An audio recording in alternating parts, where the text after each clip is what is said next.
بسم اللہ الرحمن الرحیم۔ السلام علیکم اسٹوڈنٹس، ہم پڑھ رہے تھے سبق قومی اتفاق، ٹھیک ہے؟ تو آج ہم ایکسرسائز جو سٹارٹ کریں گے۔ تو اب آج کا جو ہمارا ہوم ورک ہے وہ یہ ہے کہ جملہ فعلیہ کیا ہوتا ہے، ٹھیک ہے؟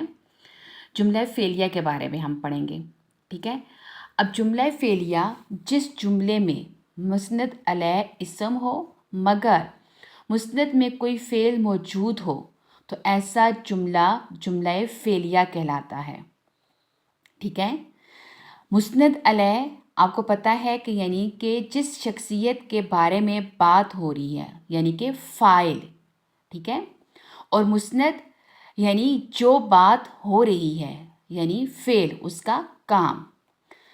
اب جملہ فعلیہ دو طرح سے بنتا ہے، یعنی کبھی تو یہ جملہ فعلیہ جو ہے وہ صرف فعل اور فاعل سے مل کر بنتا ہے۔ فعل کے بارے میں ابھی میں نے آپ کو بتایا کہ کام، جو کام بتایا جا رہا ہو وہ فعل کہلاتا ہے۔ فاعل جو کام کرنے والا ہے، ٹھیک ہے؟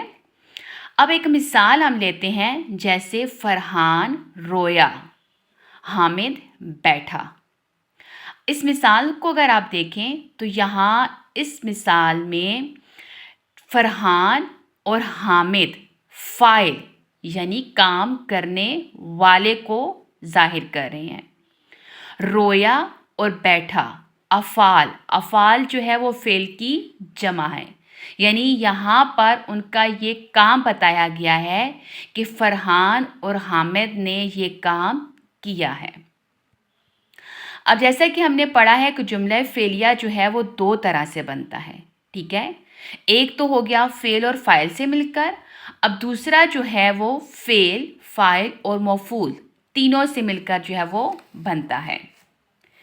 فعل ابھی میں نے بتایا تھا کام کو، فاعل جو کام کرنے والا ہے، اور مفعول جس پر کام کیا جا رہا ہو، جیسے داؤد نے مالٹا کھایا۔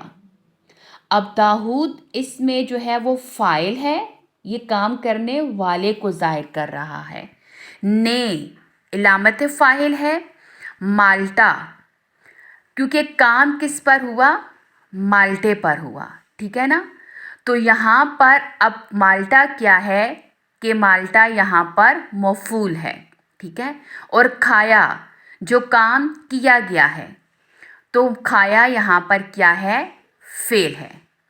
پھر اسی طرح سے مثال آ جاتی ہے اکرم نے سائیکل چلائی۔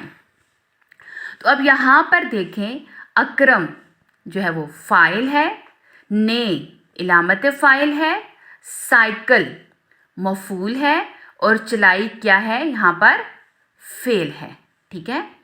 اب کچھ مثالیں یہاں پر اور دی ہوئی ہیں، تو آپ نے بیٹا اسی طرح سے سب سے پہلے جب آپ لکھیں گے جملہ فعلیہ کی آپ ہیڈنگ دیں گے، ٹھیک ہے؟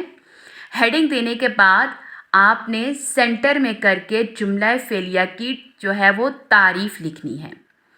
پہلے آپ اس کی ایک تعریف لکھیں گے کہ ایک جملہ فعلیہ جو ہے وہ کیونکہ دو طرح سے بنتا ہے، تو پہلے اس کی ایک تعریف ہو جائے گی اور پھر اس کی دوسری تعریف لکھیں گے، ٹھیک ہے؟